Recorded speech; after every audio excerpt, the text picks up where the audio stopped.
New Year's resolutions in the GoSun kitchen, lowering cholesterol, beans, vegan, everything the doctor orders. Even garlic, that's supposed to be good for your heart. Smash that, mince it up. I'm going to throw in red onion too. Here's how you dice an onion pretty quick. Of course, peel it. Make some horizontal slices, 3 or 4. Then come down through the top with some vertical slices. Turn it out, go down the middle. Got some ready to go diced onion. This is a pretty advanced culinary technique. I learned this from a famous French chef. You got to do that very carefully, otherwise you could open your can wrong. This magical herb sprouting from the bottom, this is epazote. They use it a lot in Yucatan cooking. That's kind of where Cancun is.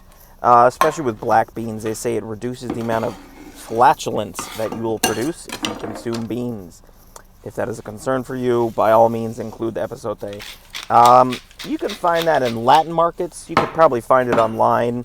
If you don't have it, it's not the end of the world. You still got a bay leaf in there, so bay leaves and rice combined to give a really nice flavor. So slide your insert into the hole before you add the water.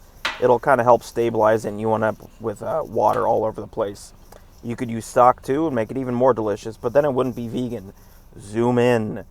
GoSun black beans and rice, lowering my cholesterol by power of the sun.